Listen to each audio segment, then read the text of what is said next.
Hello everyone, welcome back to my channel. If you're new here, don't forget to hit that subscribe button and click the bell icon, so you never miss any of our book summaries and motivational videos. And if you find this content helpful, please give it a thumbs up or like. It really helps support the channel and lets me know you want more of these videos. Alright, let's dive into today's book summary. 30 Lessons of Loving by Karl Pillemer. Summary from 4 Minute Books. Written by Luke Rowley and read to you by Jonathan McGinley.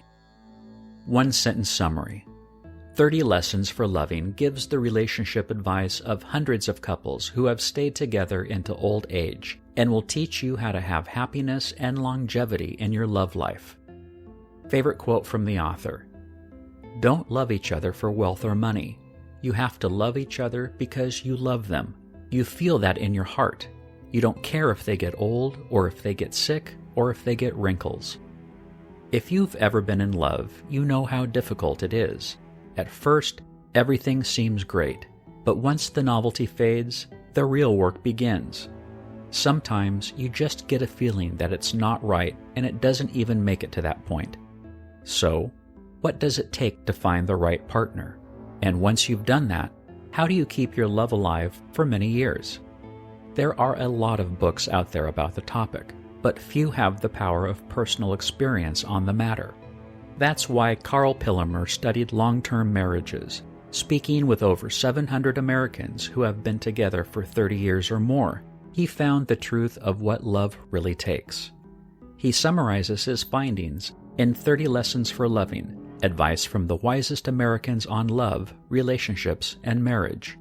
Here are the 3 most helpful relationship tips I got from this book. 1. To find the perfect companion, you need to listen to your heart and mind. 2. Your partner isn't a mind reader, so don't assume they know how you feel, and be careful about the timing of your conversations. And 3. It's the little actions of love that keep the spark of romance strong over the years. Ready to finally find and keep that one true love you've been waiting for? Let's get to it. Lesson 1. Your heart and mind will tell you when you've found a companion who you can make a life with. Do you believe in love at first sight? Or have you ever had this spark of excitement when meeting someone because you think they might be the one? I met my wife in August of 2011, and I'll never forget the way I felt when we first spoke. She was and always will be stunningly beautiful. But what really impressed me was how much we had in common.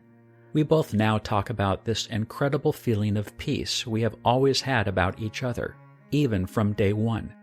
This is one thing that couples in Pillemer's study said that you must have to marry someone. It's that in-love feeling that we've all felt before. But how can you know whether this one really is your one?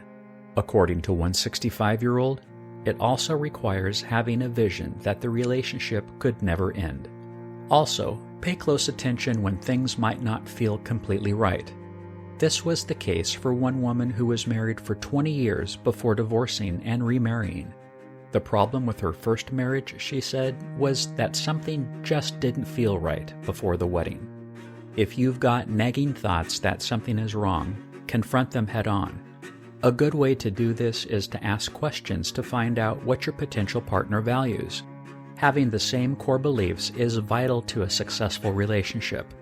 It's good to ask about a wide range of things, from finances to parenting. Lesson 2.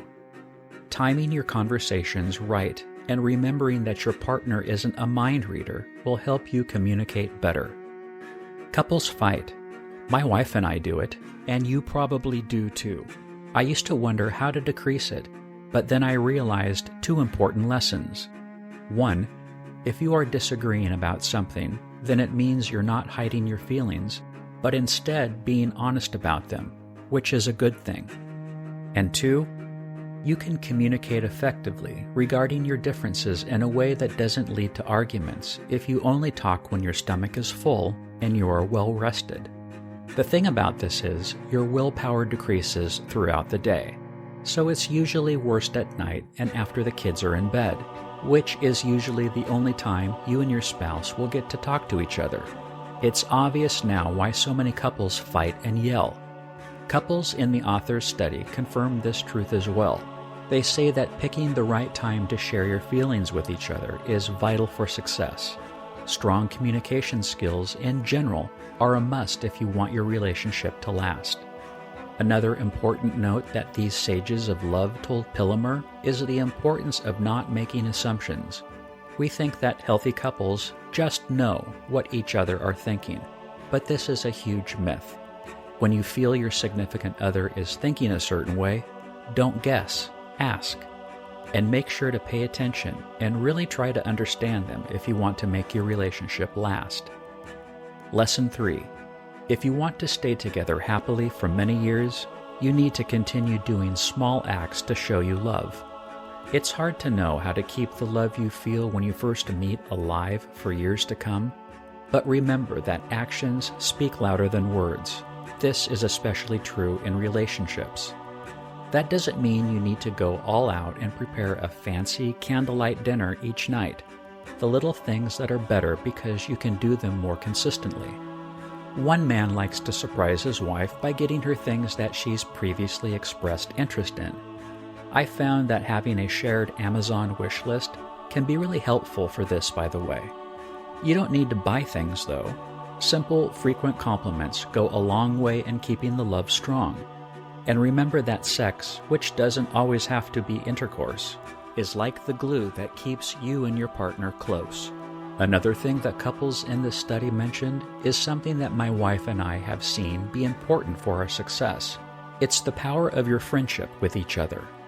We love talking with each other about anything and everything. On long car rides, I'll sometimes ask her to drive so I can work, but I end up just talking with her the whole time. 30 Lessons for Loving Review. I really enjoyed 30 Lessons for Loving, and I think that you will too, no matter your relationship status. After only 10 years of marriage, I can confirm that these principles really work because many of them are what my wife and I use to keep our marriage strong. These ideas are so simple and easy to implement, but their effect on your life can last forever. Thank you so much for listening. Please do like and subscribe for more book summaries, and don't forget to leave a comment and share with your friends.